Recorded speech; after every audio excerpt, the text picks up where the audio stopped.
They call me into their bedroom, my parents, one night, and it's definitely in the like post midnight hours, like 1 a.m. All my siblings are at home, and everyone in the house could hear the yelling from my parents' bedroom. What? You have a boyfriend?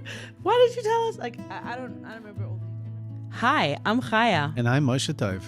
Welcome to Undecided and Committed, a soul-bearing podcast about our relationship and the gifts of growing together. We've lived through addiction, disconnection, healing, and transformation, and we invite you into the raw, unscripted corners of our story. We start off a little slow, messy, and funny, figuring it out as we go, but we promise it gets deeper and it gets real. We are so happy you are joining us. Our hope is that while listening to our story, you find comfort in the familiar and know that there might be hope for you too. This podcast was made possible with the help of our talented producer and co-sponsor, Yossi Lolian, the man behind our sound, video, and editing. If you would like to sponsor an episode and be part of bringing our message to the world, please reach out to us, and you can find all of our information below in the show notes. All right, here we go. Welcome back to episode 3. I assure my parents that we'll never marry. And I finally try weed and become instantly hooked. And we end off in a real-time processing session around my struggle to stand behind the red flags I was intuitively feeling. Welcome back, everybody, to episode number 3. Welcome back, everybody, to episode number 3. So it is. So it is. If you're only joining for the very first time, boy, you guys have a lot to catch up on. Or you can just jump right into where we land in our story from today. I'm Chaya, your co-host. Moishe Dov. Also my dear husband. And we are so excited that you guys are joining us today. And let's see where we left off. Or let me ask you, how do you feel after last week's episode?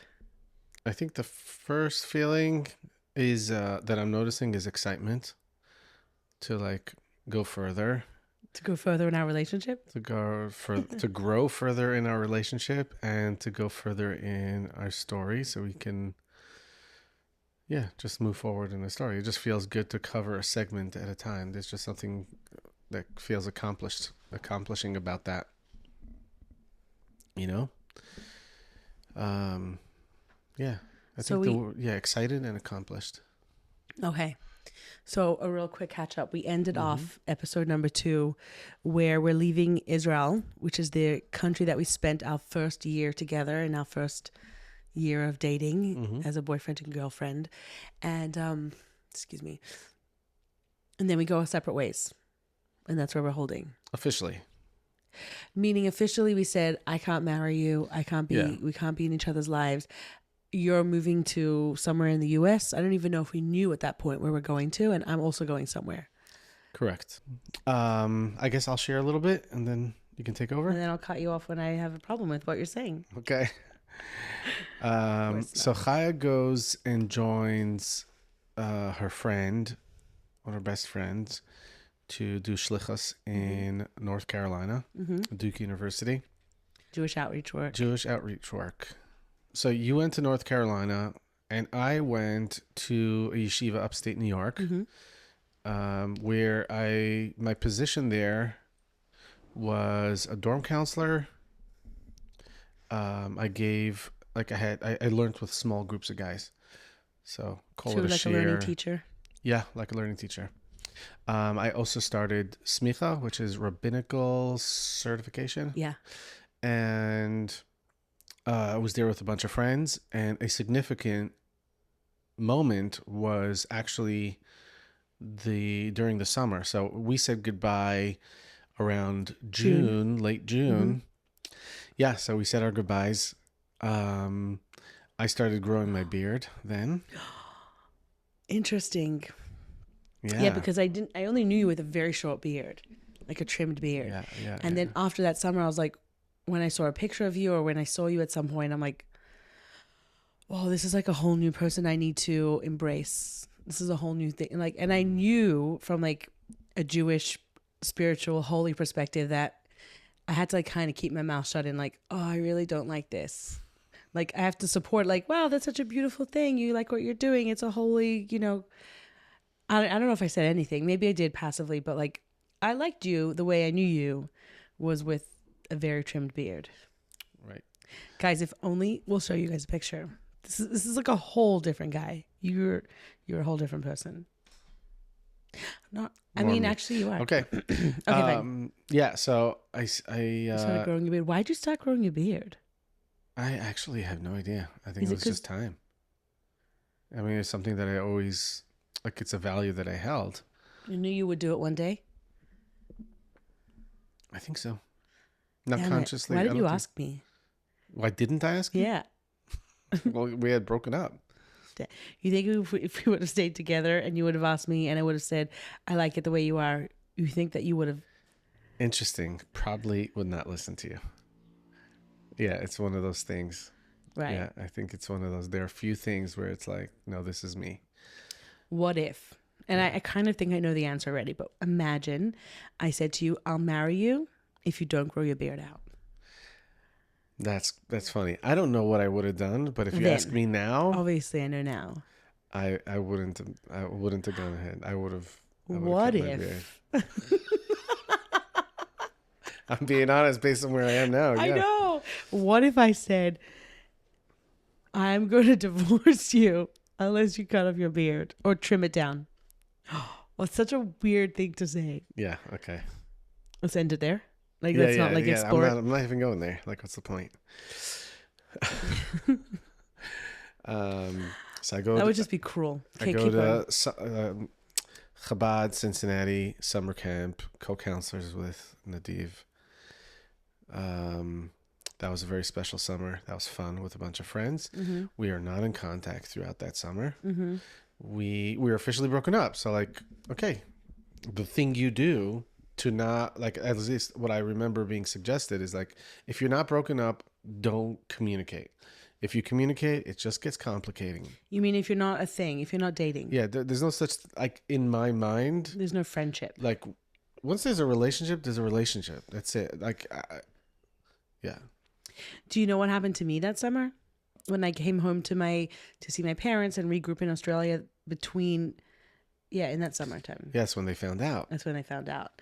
Some would say, or I remember hearing a friend say like, oh, you obviously left those photos because I had photos of the two of us and I left them around somewhere, or it was like hidden in a book, or like either. Oh, you had a diary.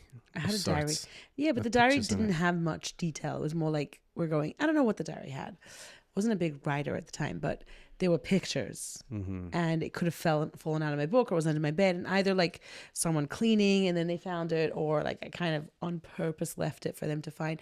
I have no idea. I really don't remember, but that's what I was told. Like, oh, you let that slip because like I could have been top secret about it. I'm assuming. Right. You were top secret about the date that we met in your diary. I remember you telling me that. Cool. Yeah. So they find out. What happens? They call me into their bedroom, my parents, one night, and it's definitely in the like post midnight hours, like 1 a.m. They're not like such late night people, but maybe they were up that night, or maybe they wanted everyone to be sleeping. And all my siblings are at home aside from my older brother, who's not at home at the time. So there's me and the 5 youngers. And everyone in the house could hear the yelling from my parents' bedroom. Oh my God. It's small. Like there's like mine and Simi's room was right next door. And she remembers, actually I think it was Simi. She remembers that night, like them like, what? You have a boyfriend? Why did you tell us? Like, I don't remember all the details. I remember a few of the questions that they asked me. And I don't even remember like the actual purpose of the conversation. Was it for them to see, like, I know they asked me like how serious we are and what are the things that we did, and it was actually comical. I don't feel like repeating it right now. It's not so important. And I wonder if they asked me if are you going to marry him? And I said, don't worry, I'm not going to marry him. Like we were just, whatever, we were we were dating. And then they're like, okay, fine. Because I think if it meant I'm marrying you, I was pretty young. I'm 19. Like, I don't know if that's what they imagined right away, whether they were opposed to it or not, but then they just weren't ready to deal with whatever that looked like. So as I said, I'm going away next year. I'm doing a year of outreach work in North Carolina, and I'm not marrying him. Don't worry. And then they can control the situation. Like, let's set her up. Let's set her up on a shidduch with this guy. We'll find the guy that maybe they asked me about you, and they're like, okay, great. She's not marrying him. Got it. that year, did you start dating that year? The year, that following North year in North Carolina. Carolina, possibly. And there was definitely conversations around like speaking to matchmakers and looking into different guys. And I think even that summer in Australia, I dated someone. Like, come on, go. So maybe they were looking for me to get married. That summer in Australia, meaning like right after we broke up. Possibly, or was it the fall? Whenever I started dating, it wasn't like consecutive dates, but yeah, I was already in. That's it. I'm in that world. Oh, interesting. Okay. So you go to North Carolina. Yeah. You and I are not talking, and then we end up talking. Finding each other. And that's what happens. At the time, I think it was on AOL Instant Messenger. You know, Khancha 84 or something like that. I don't know why that makes me cringe. Hearing certain things from that time period is like, I just cringe inside. Yeah. Yeah. How invigorating it is. Yeah. To engage in conversation that way. Mm-hmm. I think my cousin was also involved there. When did you guys get close? That year. Let's move forward. I don't care about all the details. Sorry. Just not sorry. I'm reminiscing too, like I said. Apologies. Yeah, but it's also is a pattern, where we break up, we don't talk for a while, and then we find each other and we start talking. Like it wasn't the just edges you. of our life. What? Meaning you didn't want to break up with me. You wanted to marry me. And I said no. But it wasn't you finding me. It was both of us, depending on the time, like wiggling into each other's lives, whether it was online on AOL or whether it was texting each other or was bumping it. Like I was equally, I would say, if I was the one who broke up with you, it would make sense that I would be the one to be like, don't ever talk to me again. Like block you out of my life completely. No, I didn't. I was like, inviting you into conversation or open to bumping into you or chatting with you, etc. Yeah. Is interesting. I mean, there's that type. There's that like you keep going back to the thing. We could like try to analyze it, but. And are you saying from, let's say, an addictive perspective, meaning like there's a behavior, there's a drug here? And you're like, okay, I'm not doing it anymore. This is not going to work out. It's not something I want in my life. But then you keep the door open. It's definitely from a shadowy perspective. I don't know exactly what. Shadowy meaning like it's not conscious? It's not. It could be conscious, but it's not from a conscious place of like, I want to marry this guy. It's not from like a clean place. It's like, yeah, I want to just speak to him because I like him. I want to just see him. How's it going to feel? Let's just talk to each other. It's not like out in the open, hey, I want to marry you, or hey, I want to pursue this relationship. It's like, oh, I happened to bump into you. I happened to ask you something. I remember I need to ask you something, so I'm going to email you. Like, got it. It was like snaking in sort of like. Right. So every time we started chit-chatting like that, it got stronger and stronger over time. Right. And that led to, that led eventually to you coming in one time from North Carolina to New York. Midwinter break or something like that. And I think that happened like probably twice or three times. Mm-hmm. And one of those times is, and that's the thing. When you and I are in communication, the longer we're in communication, the closer we're getting. Just every time. And the more it's like, it's almost assumed that we're dating. Like we don't even necessarily say like, are we back together? Did we even say that? It just slips right into it. And pretty quickly. And especially when we visit each other in New York for like an off weekend, it's like, this is like, we're a thing again. And it happened because it happened a few times close to each other.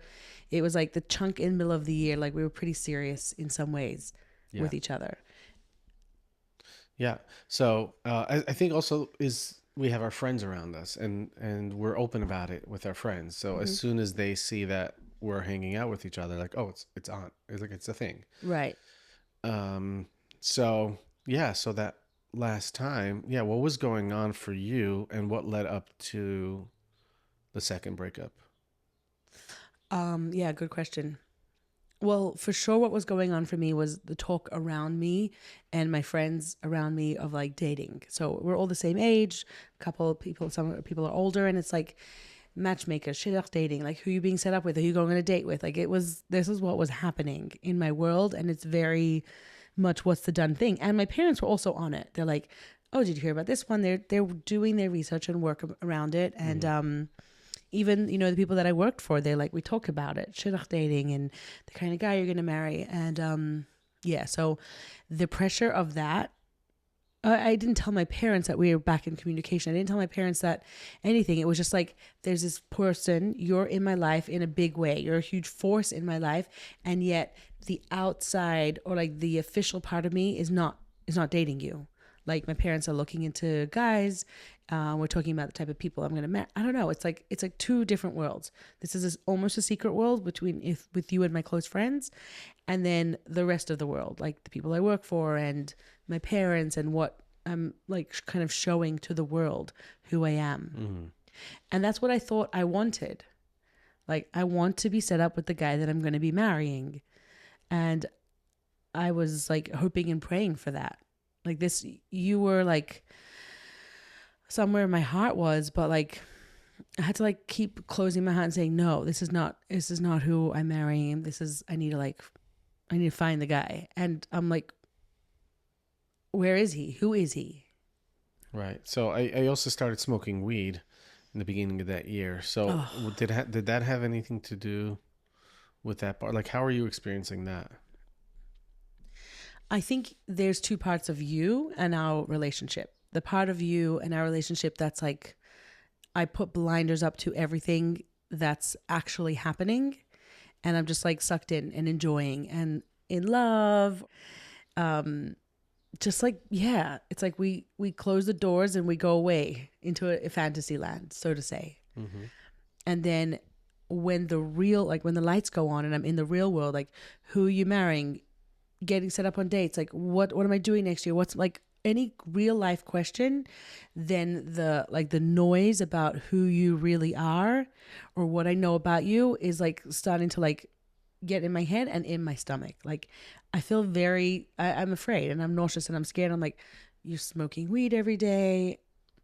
But I don't combine the two conversations. It's just like noise. I don't try to I try to sift it through, but I don't really, I don't know. I don't do it in a way that gets me anywhere. It's not like honest. I don't know. It's hard to explain because I do things so differently today, but it was. And you were 19, 20 years old. I was turning 20. It's like it's a lot of unconscious stuff, and it's a lot of things that I don't want to look at. Denial, push it away, ignore.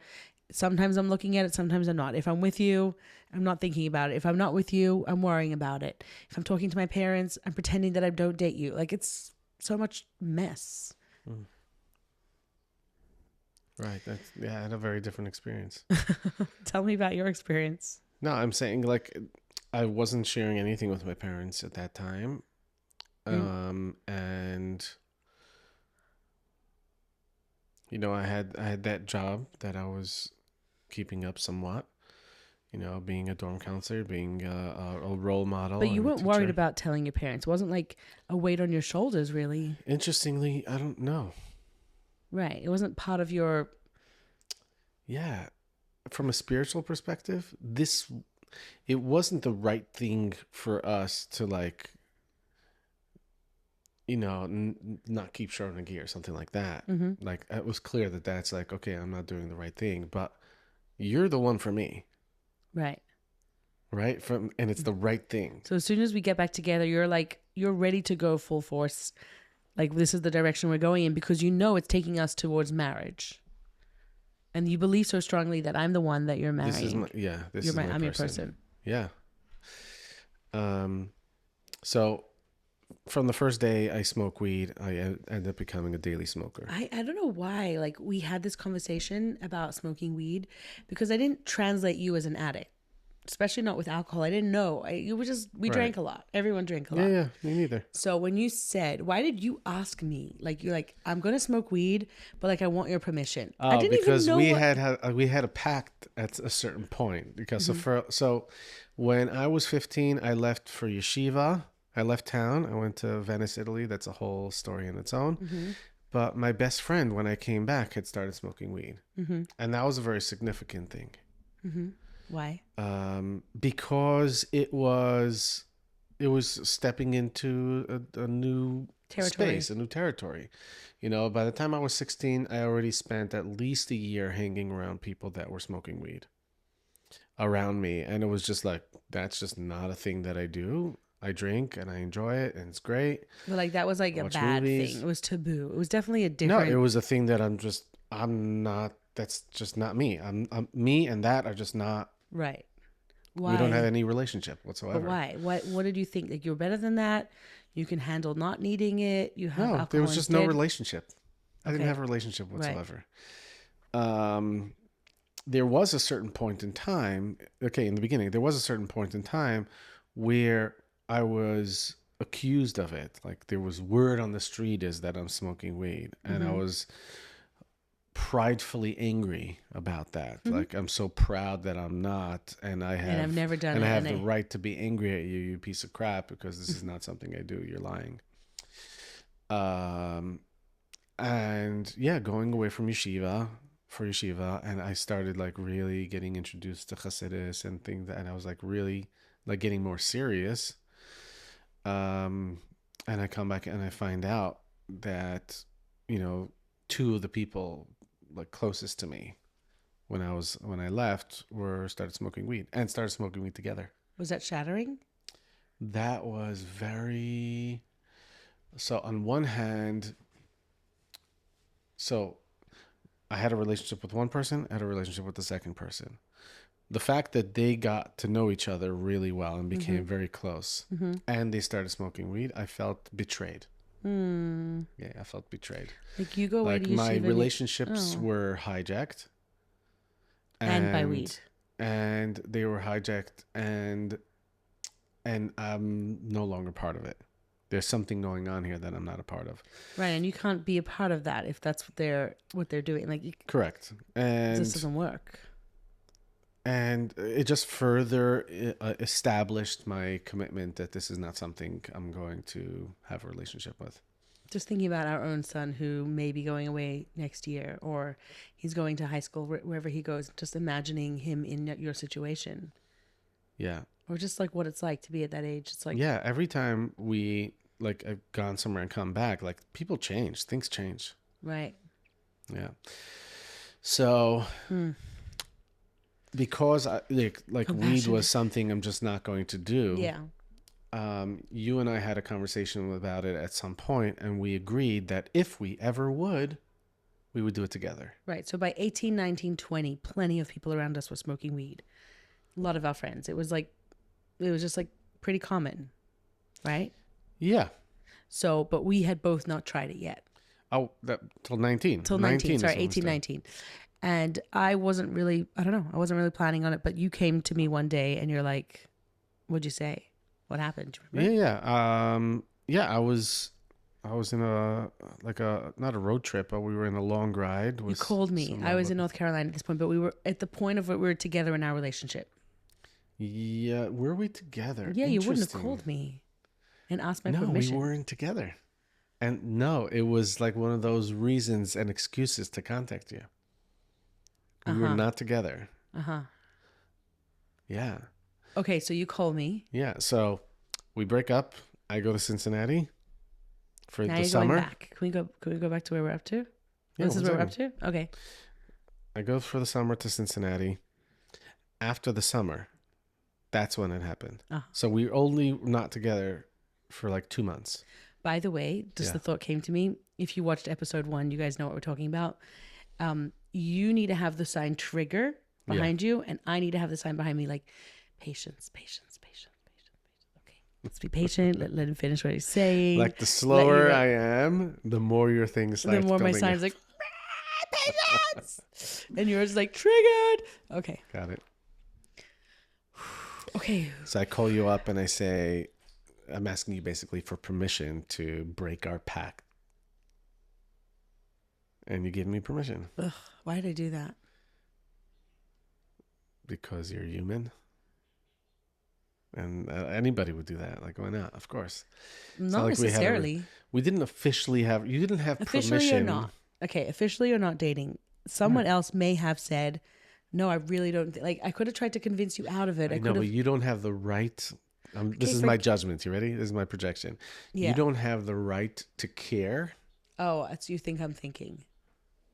I don't even know what it meant. It was I didn't even know what you're going to get yourself into. Okay, Right, let's just honestly, also give ourselves whatever. Okay, so you have permission. I say fine. Break out pact. Go smoke weed. Do whatever you want. Yeah, and I become a daily smoker. We spoke on the phone that night when you were high. I think you called me. Really? Yeah. No, I just think you were so excited, and I vaguely remember like you calling me like laughing like So I did it. I'm high or I don't know. Oh my gosh. And I remember kind of cringing like oh. Oh wow. Yeah, I had a blast. Good for Absolute you. blast. Which is why I would do it again. Yeah.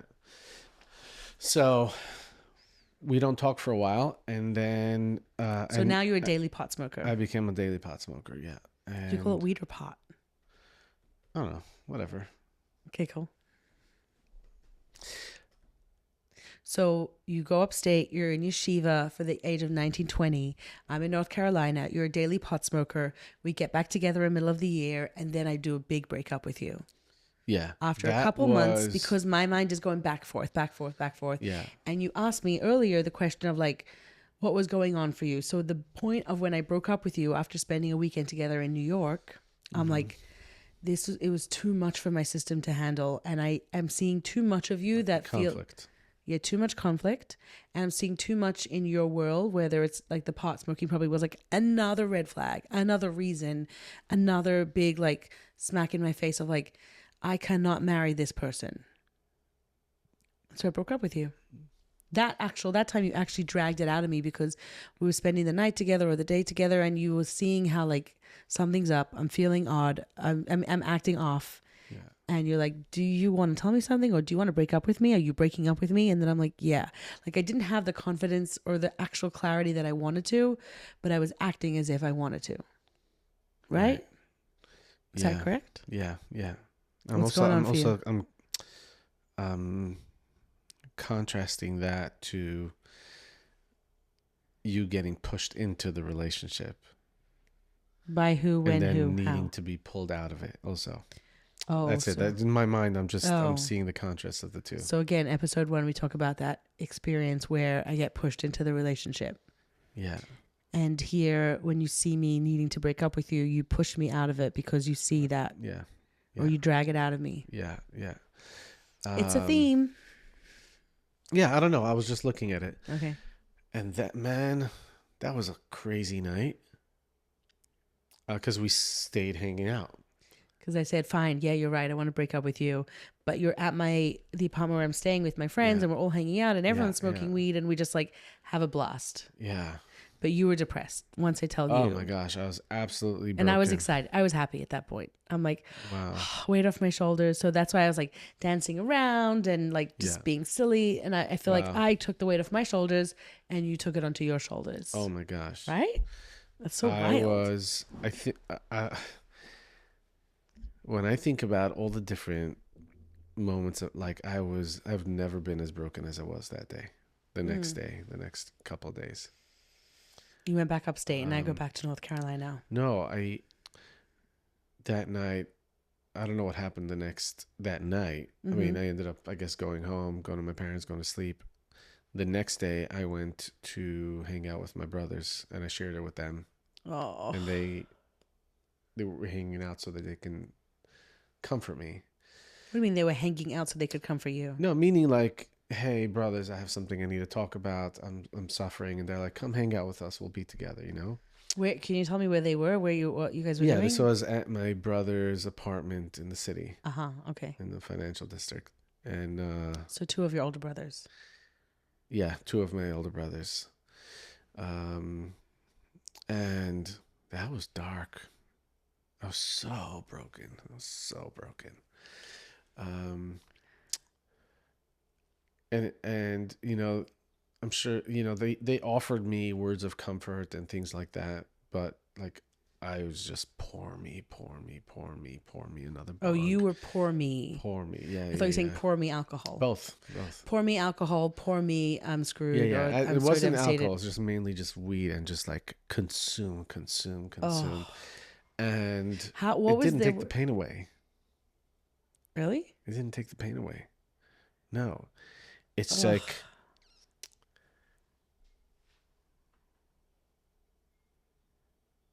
So it's kind of felt like it was muted, but I still felt it. Oh, I feel like when you get high, you feel everything so much more clearly. Like, for me, like all the thoughts in my mind are like exacerbated, and every part of my body I feel. You're saying it muted it for you? Yeah, I'm just trying to imagine being on a roller coaster with earplugs on. Yeah. So you're Like still you're not your stomach hearing is the still noise, going up but and down. man, you freaking feel that stuff in my stomach. Right. And I literally, that expression of like walking around like a shell of a man, I felt that somebody had taken a shotgun or a cannon and had blown a hole right through my stomach, and my entire insides were just not there. And I remember just walking like I took the train home from my brother's, walking home from the train. Yeah. That's pretty nauseating to imagine that. Yeah, that's what I felt. And, it's a bit of a blur after that. Were they relieved for you to be out of this relationship? No. They knew how much I loved you. Oh. So they felt your sadness and Yeah. They weren't like told you so. They didn't do that. Oh, no. Not at all. Oh. They felt sad for you. Yeah. And they're like, come, let Us please take care help. of you. Yeah, let us take care of you. Come and stay with us for the day. Yeah. Oh. But yeah, I was absolutely devastated. Why didn't you? Maybe you did, but did you not? Because knowing now that we're married with 4 kids, did you not know that like it's gonna work out? I'm telling you, like I'm gonna marry her.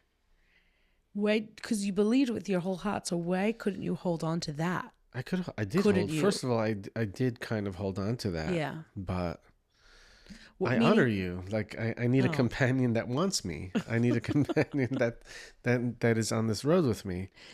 I feel like you asked me why so many times. Like, but tell me what's the reason? Explain it to me. I don't remember asking that. I think I remember that in an email, but I don't remember like having really clear answer for you. And even till today, like, I could say now, but like, I could see how unclear it was.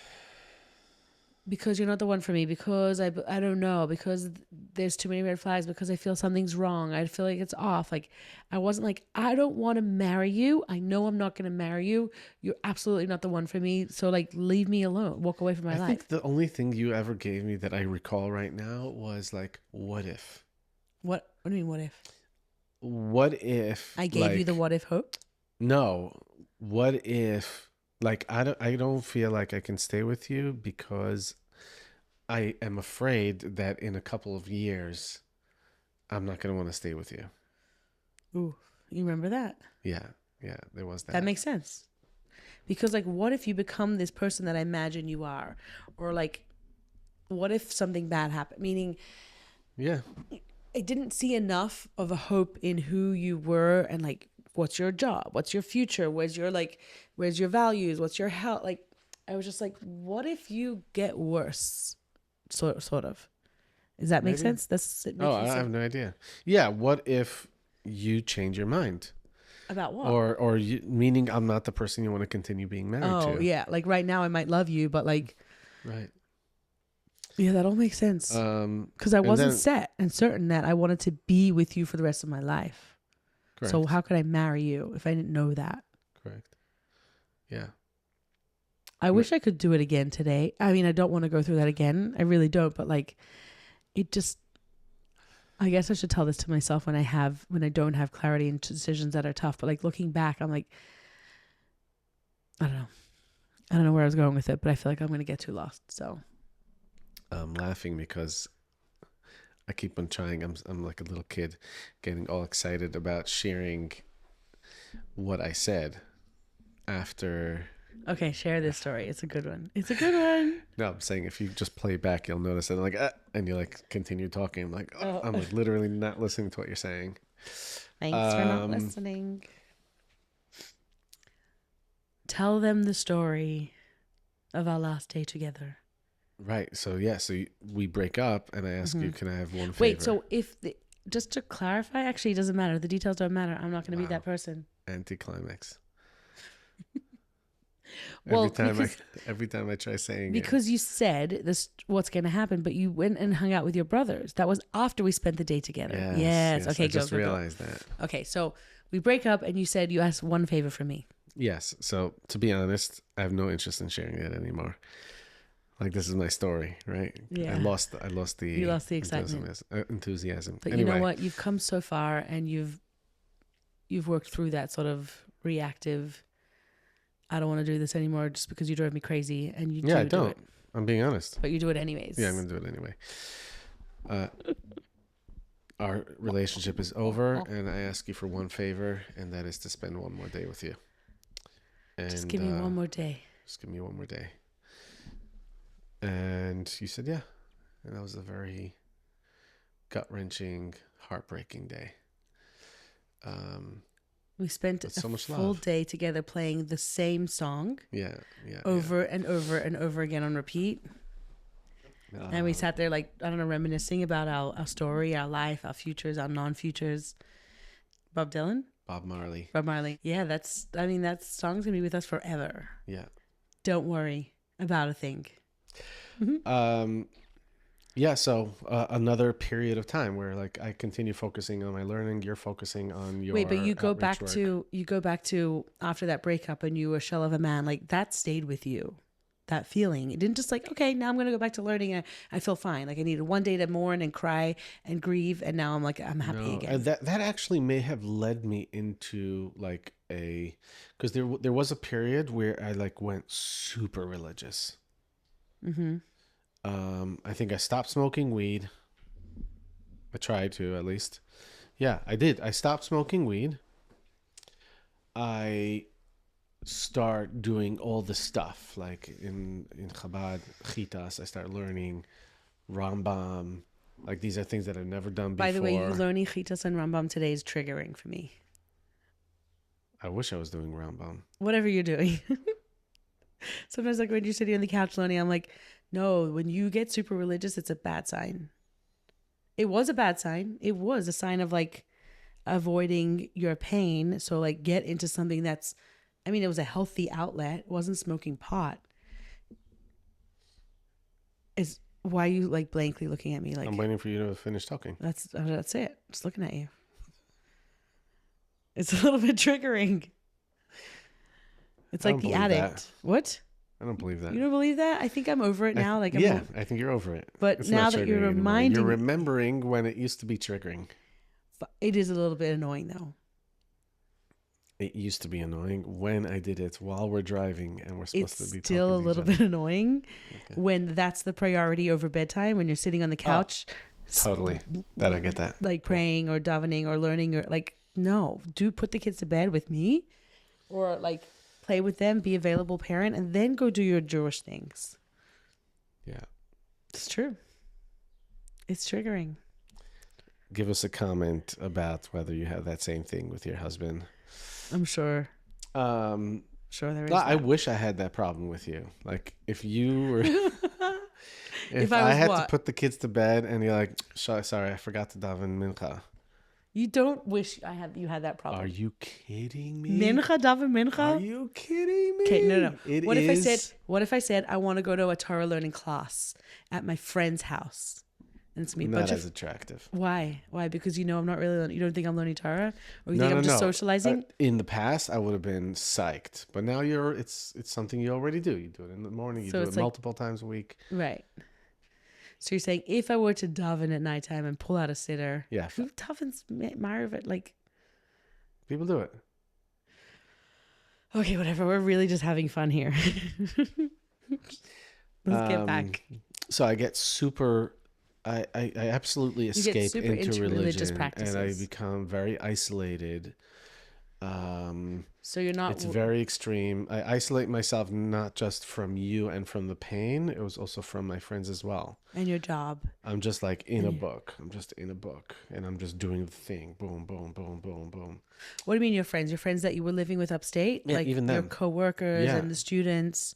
No, the students, I did what I had to do. I show up for the classes. But you and I'm weren't like engaged socially with them. You like go to the couch and read your chitas. Yeah. Got to get things done. How is that? Okay, never I'm pretty mind. sure that's what it was around that time. Makes sense. Quit smoking. We broke up, quit smoking weed, and just going into that How long did you stay without weed? That was like 2 weeks. But how long were you religious for and like hardcore into your practices of avoiding? Let's like, say even if human it was a interaction? month, I definitely remember at a certain point, I'm like, I'm so alone. Where the hell are my friends? And I was like, this is not working. The way I left the extreme religious stuff Practices. was go and smoke weed. I go and smoke weed. All of a sudden, I'm with my friends You're and I drop social. all that stuff. You're much easier to be social. Sounds like such a miserable existence to me. That was very, very miserable. And 100%. I think going back to that, like, I think I was judging you then too. Like, oh, if you're that person, I didn't know for sure what you're doing, but I kind of like, we had like a bit of connections at points, or I knew what you were like. And I could imagine if I heard that you were doing that, I'd be like, definitely not marrying you. Right. I'm not like that. Just like triggered me, turned me off. I'm remembering that beer that you made for me. That was in the summer before. Right. I had the beer with me. Oh, you had that beer I made you that year. Yeah. So you see a grown 20-year-old with a teddy bear. Okay, from his girlfriend. I mean, Sleeping, it makes sense. Um, Do you see how that's like a red flag? How to me that was like, or knowing me today, or knowing me as I am, and going into my shoes. Forget your experience because I get it. It's horrible for you. But like, do you see why I was like, this is so confusing, or this is traumatic, or this is like, I don't know if I should marry. Like, I had so many reasons to not want to marry you. Do you see that or not? I don't see that that's what was happening. I saw you breaking up with me. If it was in one word, it was doubt. Yeah. Just doubt, doubt, doubt. That's it. And any type of acting out was mostly happening not around you. And you weren't aware. You weren't in touch. No, but I think I had a sense of like that part of you. Maybe. I did have, like, from living with you for a year in Israel, like, Right. So I knew that. I don't remember think communicating any of that. no, I wasn't able to communicate it. I didn't have clarity around what I saw and what I felt and what it was. So I just said, I don't know. I have so much doubt. There are red flags or something doesn't feel right. But like, I saw your behaviors or got a glimpse or an intuition into your struggles. And I'm like, that's not somebody who I want to be married to. That's not a father of my children. If he's depressed and he goes into the Torah studies or like, and he can't engage with people. I am looking at it from this perspective, and I'm giving myself words that I didn't have the clarity around or the confidence or the confidence to be like, look at who you are. Look at what you're doing. I want to marry someone who wakes up early in the morning and goes to shul and then comes home and goes to work. I want to marry somebody who's going to talk to me, even if he's feeling depressed and feeling down, and like, hey, how's your day? Not like get lost in something that's going to save him or distract him, which is weed or Torah or Judaism or radicalism. Right. Like, I'm having a hard time seeing what you're saying because you didn't see what was going. You only know that now. No, okay, I didn't see those 2 weeks, and I didn't see you, but like when I broke up with you that time, the summer in South Africa, which is I think further down the line. Yeah, years later. You definitely told me later on at periods like I was so depressed. I knew this in our relationship, in our dating period. I didn't leave the room for a week. I didn't leave the room. Like, oh shit, is what I felt. Like, I'm back together with you, but you're telling me now that when I broke up with you last time that you couldn't leave the room. Like, right. Who So is what if that? what if it was two things? And more. I had more to say, but it's fine. Number one is oh, shoots, it's scary to go into this because I might be the one to cause that type of pain, number one. Number two is his pain is my burden. There's weight. Every time he goes into depression, I feel the weight of that, and I can't carry that. Possibly. Yeah, I think I'm just angry right now. Meaning, I'm angry for the parts of me or the parts that you don't see that. Like, I saw those things and you don't understand that. Or you didn't then, or I couldn't get clear about it. Like, you're saying that I didn't see that. I didn't know that. I wasn't with you. I did. I lived with you in Israel for a year. And like, I sensed what that was. I need to blow my nose. I'm moving the... It's going to sound bad. I cannot believe this is happening again. Play some music. On a freaking live podcast recording that I'm crying. Okay, listen. Let me get clear with you. I knew, and I couldn't express it, and I didn't really know what it was, that this is wrong. This doesn't feel right. This is the parts of you that are dark, your shadows, your demons, are something that like it's so much for me, and it's so scary, and it's so not what I want in my life. I don't want to marry this person. I didn't even know what it was. I didn't have the language to express it, but I did know that's what I didn't want. Do you understand what I'm saying? So yes, I didn't have the exact proof that you're going to be depressed and you're going to smoke weed and you're going to be an addict. That's the only thing I'm saying. Fine. And I honor you and your intuition, which we know now is intuition. The way I experienced it back then was just doubt. Right, it was. But it was doubt / this is a strong sense because I didn't have proof. I didn't see everything, but I saw little windows. So there's a strong sense based on the little evidence that I have that there's something here that is too much for me, that this is whatever, wrong. Yeah. So yes, it came out as doubt because I also didn't want to hurt you and be like, I couldn't say that to you then. I was too scared to say that. I didn't even have the language. But 1 second, you're saying you couldn't say, right. I'm just saying, like, I didn't have the resonate confidence more either. I resonate more with, or at least it feels true. Forgive me if it feels truer that you didn't have the words as opposed to you had the words, but you didn't want to hurt me. And it's not, when I'm talking about words, was both. I'm talking about the evidence. It was a gut feeling. There were some red flags, but it wasn't a red flag that you took out, opened it up on the table, sat with somebody who understands, or try to dissect it to actually understand it. Okay, I actually think it was both. I think I didn't have the words and I didn't have the guts to, whatever words I did have, I didn't have the guts to put it out on the table. I skirted around it. I circled around it with doubt. And I used my own weakness of not having the words or enough knowledge or enough trust in my own intuition to cushion the fall for you. That's so interesting. To not hurt you, because I know that I didn't want to hurt you. Yeah. I really didn't. So I didn't want to say, look at these problems on the table you have. I don't want to marry that. I don't want to be with that for the rest of my life. Like, I didn't want to say that to you. I just was like, I think I have you know. Can I ask you a coachy question? Oh gosh, yeah. It's Can not I blow my coachy, nose really. one more time? It's more therapy-y. Okay. So here's my therapy-y question. What I'm noticing is unconsciously you projected doubt forward, meaning I'm afraid of what's going to happen in the future and that's why it can't happen now, as opposed to the inverted version of that exact same thing, the other side of the coin, meaning that's the shadow. Yeah.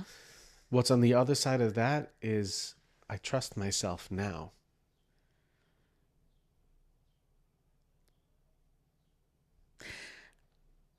Instead of trusting yourself now, you doubted things later. Yes. And I think what squeezed that out of here and into the future was, I don't want to hurt you. So there was Maybe. a part of me that trusted This is just myself like the in the analytical. now. There was, right? Because that was like turning my stomach around. That was all the voices, all the noise, all the doubt that I was Was experiencing. that trust? Because you were in pain from the conflict. Okay. But like, I knew that this is not like, this doesn't feel right. Like, Right. this isn't good. Like, break up. I trust Right. that this is Gotcha. something wrong. You got to end this. Meaning, whatever. We don't have to get into too. Right. Okay, enough analysis. No, what you're saying is yes, correct. But you're saying because I didn't trust myself enough, it squeezed out the me. I don't want to hurt you. No. Yeah, it turned into it. What's the word? If I would have Transmuted? trusted myself more, I would have felt confident to hurt you and spell it out. No, that's not the truth. That's not the case. That's not true. Oh, okay. I think I had trust in myself a little bit. I had doubt in the future, and I very strongly didn't know how to and didn't want to and couldn't handle hurting you.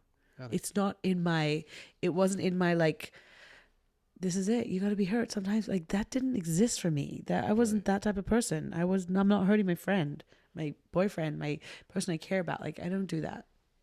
Right. No, honesty comes after that. Yeah. So can I go back to the story? Okay. Sure. I'm going to hate this. What? I'm going to hate listening to this part. It's just vulnerable. Thanks for your honesty. Sure. Go back. So we don't talk for a while, and then one day you get a email from me because I basically didn't give up. I still wanted it. And you went into religion. I went into religion, and then I dropped it, and I continued forth. You know, we were learning smicha. I was giving shiurim, of which they were very significant. I have a relationship till today with those students.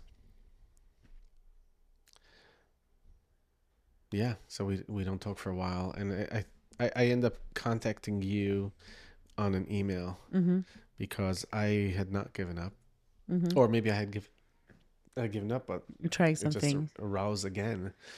I love this part of our relationship. These emails that I went back and forth. I write a letter to the Rebbe in Igris Kodesh, Which is, for those who don't know, books. The Igris Kodesh are books that the Rebbe, the Rebbe's Rebbe, letters that he's written to was people. published, and Yeah. then you wrote a letter in and you put it in the book. And I basically shared my feelings. I'm like, there's this girl and that we dated, and I still have feelings for her, and I really think that she's the one. Please give me direction. Right. And it's Right? kind of like, never mind. We get the point. You get what it is. And I hope you guys get it. If not, text us. I put that letter into the Igris, into one of his books. and I open it up, and the answer is very clear. A clear blessing for success in like this dating thing. It's a dating or a success in your endeavors.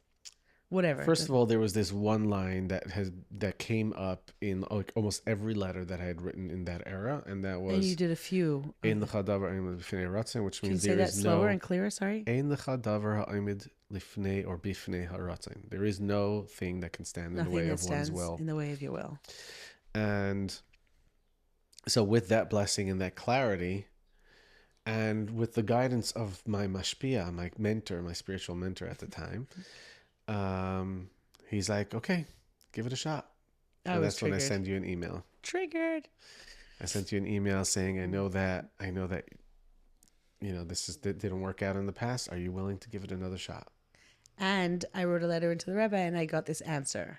And I'm like, you're putting this like this thing, you know, like it's kind of blackmail-ish. Not necessarily, but like, look, I mean, the spirit of where it was coming from, was a request. I would not break our boundaries for not talking to each other unless this happened. Right. And based on this happening, I am making a request. Would you consider? I understand what you were doing, and I'm not upset at you. I'm not judging you for it. I just know what it brings up in me, and something. I think it's the guilt or the maybe I should, maybe I was wrong. Is this another like pushing you in? A little bit. I mean, you Oh, didn't. man. There was a little bit of that feeling of like I was aggravated. I was triggered by this email because like, well, if the Rebbe gives you a blessing, like that's another sign. Like maybe I should listen to those things, and maybe I shouldn't be listening to my doubts and all the. Was it also like, okay, fine, that works for you? Yes, that doesn't work for me. I don't believe that. That doesn't work for me. I didn't have the same relationship. Right. And also it's your letter. It's my process. It's not mine. Right. I didn't write to the Rebbe and get this answer saying like. Correct. And that's I bless actually you. exactly the way I saw it. This is my thing. And, Right. and I'm just asking you if you want to join me. Yeah, but my codependency was just like dragged into me. It's not your fault. Right. saying. But this time it was not just done on our own. It was done very methodically, very Right. mature. Right. The guidance of your teacher, mentor. No, on my end, but on your end. I'm talking about your end, where you brought it up to your parents and you said, Did I? yeah, that's when they said, okay, fine, we'll meet him. Okay, that leads to the following summer when we meet my parents. Yes. And That's going to be for episode 4. yeah. It's a good It's one. a new era. It's such a good story. I mean, it's funny. Knowing my parents and knowing us. It's a new era. When I think back, I definitely smile at That story. at that encounter. So Your to parents close, are amazing. So I to love close them. today, before we get too lost in the what's to come, any lasting thoughts or feelings or things that we want to bring in? Yeah, I'm noticing that you have a process that's happening for you. Like I'm here sharing a story, and I'm not so conscious about the process. It's not processing for me. Like you're processing something here therapeutically. You're Today or acknowledging each things. week? Definitely 2 out of the 3 times. I think And 3 out of the 4. I mean, 3 out of the 3. Yeah, whatever. Okay. Yeah. so I think it's I need to give you more space for that. Uh-huh. Yeah. Do you not want to process also? Do you have what to process? I didn't feel like I had anything to process. No. What about the part of today's episode where you talked about like you had a hole in the man with the I shell? processed that already many times. Like I'm good. It's just real. So we're gonna call this podcast like real life processing our story. I don't know. Kidding. Thank you very much, Chaich. Thank you. Yes. Thanks, team. And thank you, Hashem. Thank you all for listening. Thanks for Appreciate you guys listening. being here. Much love, See you guys. next week. Thank you so much for listening to our podcast, Undecided and Committed. I'm sure you know that this type of work does not happen alone. We'd love to thank our producer and co-sponsor Yossi Lolian, who recently made Aliyah with his young family and is living his dream. He is the man behind everything tech related on this podcast and believes in our work, and that's why we make such a great team. If you also believe in our work and want to help us spread our message, please reach out to us to sponsor an episode of this podcast. You can dedicate it in honor of a loved one or a momentous occasion or on behalf of your business or brand. You can find all of our information below in the show notes. I'm your host, Chaya. And I'm Moishe Dov, and we look forward to you joining us on the next episode.